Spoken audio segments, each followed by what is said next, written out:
So first of all, before this video gets too deep, I want to say rest in peace to all 67 people that was on flight 5342. See, those people didn't deserve that. Those people had something to look forward to. I don't care what color they were. They had something to look forward to. They had a life to live. And the sad part about this, we'll never know the truth. But I did my research. And you telling me the month of January, 31 days, we have the Bourbon Street attack. 14 people unalived. We move on. Fast forward, we have the Las Vegas bombing, the Tesla bombing. We moved on. Fast forward, we have the LA fires. People's lives forever changed. People lost homes they had for 40, 60 years. Homes completely gone. We move on. Fast forward to now.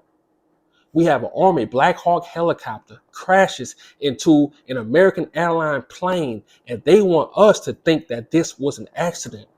They want us to think this was a coincidence. You telling me at perfect timing, a helicopter crashed into a plane carrying 67 people, and you want us to think that this is an accident? Hell no. And like I always tell y'all, when something first happens, trust your gut feeling. Your gut feeling will tell you the truth. And for the most part, we all know what it is. We all know that this wasn't an accident. So I started doing my research. I went to Kia Duggins' Instagram page and I saw a link to a 32-page journal that she wrote back in 2021. And it really broke my heart because I'm just learning about her. And she was exposing these people. When I say exposing these people, she was really standing on business. She was really standing up for the people. She was really a warrior. She was talking about the tactics they use to hold Black people back. And they've been using these tactics. She was a civil rights attorney on her way to Washington, D.C. to become a professor at Howard University. Matter of fact, here's her profile. Kiah litigates on behalf of movements challenging unconstitutional policing and money bail practices in Tennessee, Texas, and ironically, Washington, D.C. She worked with the ACLU of Northern California and Newfield, Shrek, and Bruston LLP to challenge police misconduct and other harms of the criminal legal system before coming to CRC. Kiah studied prison industrial complex abolition and movement lawyering as a Law for Black Lives Fellow and integrates those concepts into her daily work. And see, she was fighting for people that got arrested, but they was never convicted. But places like Washington, D.C., they will still hold them and make them pay a certain amount to release them from jail. So she was fighting against police abuse and pretrial detention. And look, all these journals and articles and videos I'm talking about, I'm going to put them in my description. But something changed in her life, and she talked about the reason why she wanted to be a lawyer because it affected her family. And in my opinion, I think she had another turning point too, and it happened at Harvard. Check this out.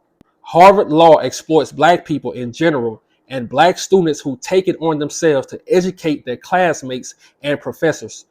In my 14th Amendment class, my professor talked about a Supreme Court case that green-lighted hanging people from ropes across the South. He felt that the decision was brilliant through the lenses of federalism and the court's fidelity to Roe. I choked back tears when I tried to explain how, as a descendant of slaves and sharecroppers who escaped the violence of the South, there was nothing brilliant about this case to me. And see, in my opinion, I think this was a real turning point. I think this is why, she wanted to be a lawyer also, but she eventually wanted to be a professor so she can tell the truth, so she can really speak the facts, because she saw at Harvard, these people didn't care for Black people. These people loved what happened to us, what happened to our ancestors back in the past during slavery. So I sit back and think, how many lives she would have changed? Because the way she was talking, like I said, I'm going to put those videos in the description. I never heard anyone talk like this. Yeah, you have fake people like Dr. Umar that act like they care, but they don't care. They just in it for the money. When she's talking, you can tell she really cares for her people. And see, the reason why I did this video is because they're going to try to MLK her. And what I mean by that is, before Martin Luther King died, he had his real speeches, what he really wanted to do, when he really saw the light. See, they're going to make it seem like she was just this peaceful angel. No, this woman stood on business. This young woman stood on business for her people. She attacked everything they did to our people to keep us down, to continue to keep us down. And then I saw another video on YouTube. I'm going to put it in the description. She went to Taiwan. And this also was a turning point in her life. You can see it in the video. And I believe that this led her to write this 32-page journal. And it's so brief. I'm not going to read the whole thing. Like I say, I'm going to put it in the description, but we're going to read some of it. It's called Abolition and International Human Rights, Taiwan's Affirmation of Black American Abolitionist Movements by Kia Duggins.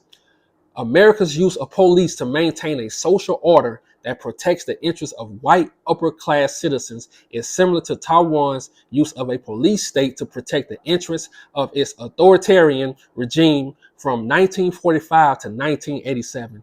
America's history and international positionality are vastly different from Taiwan's. However, grassroots movements that abolished Taiwan's police state affirmed the strategies of American abolitionist movements for black liberation and police accountability. But the rabbit hole gets deeper. Check this out.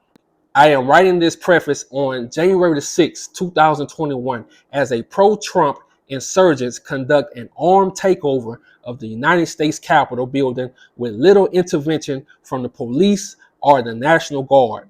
From pictures and videos, it appears that most of the insurgents are white. The police and military's weak response to this attempt coup stands in stark contrast to the police violence militarized response to nonviolent Black Lives Matter protests during the summer of 2020. This day, like all days, illustrates the salient point at the heart of this paper.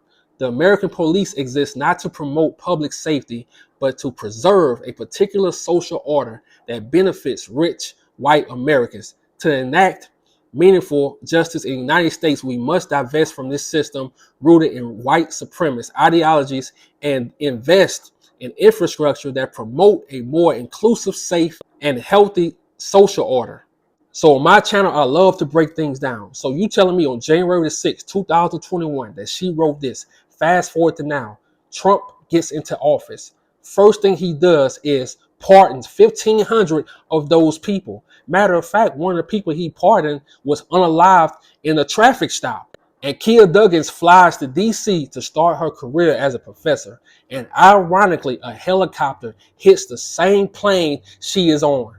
And this plane was 1 minute from landing. You telling me that's a coincidence? You telling me that's a mistake? No, it's not a mistake. This woman stood on business. And I know a lot of people go say, oh man, you reaching, but it's not. They want you to think it's reaching. They want you to think these things are not possible. But these people know who you are. These people know the work you put out. These people watch my videos, but I'm not afraid to die. I don't live in fear. They want us to care about celebrities. They want us to care about Super Bowls. They want us to care about all this bullshit. But we never know people like this exist. Now, a lot of you probably knew about Kia Duggins, but for the most part, we never knew this information. So when it comes to people like Dr. Umar and you sit back and you really watch him, he's not for the people, man. This dude is doing 20v1s. This dude is not focused on what's really happening with our people. And then you see someone like Kia Duggins, you like, this is the woman who's supposed to be celebrated. This is the woman we're supposed to put up. This is the one we're supposed to be posting and making go viral. And the thing that makes me sad is she was on the way to change so many lives. When I say she was standing on business, when y'all watch those videos and you hear her talk, you hear the passion, you see her and you think she's innocent. No, she really standing on business when it comes to her people. And I love that. And I hate that that had to be taken away from us. And like I said earlier, rest in peace to everyone that was on flight 5342. I hate that this happened because their family will never heal from this. And rest in peace to Kia Duggins. Thank you for all the work you put in, because now they trying to erase all our history. They trying to erase everything our people did for this country. But this channel, I won't let none of that shit die. I won't let Kia Duggins' name die. And you never know who might see this video and it sparks something inside them, and now they carry the torch. Because the fight for our people, it never ends. It never stops.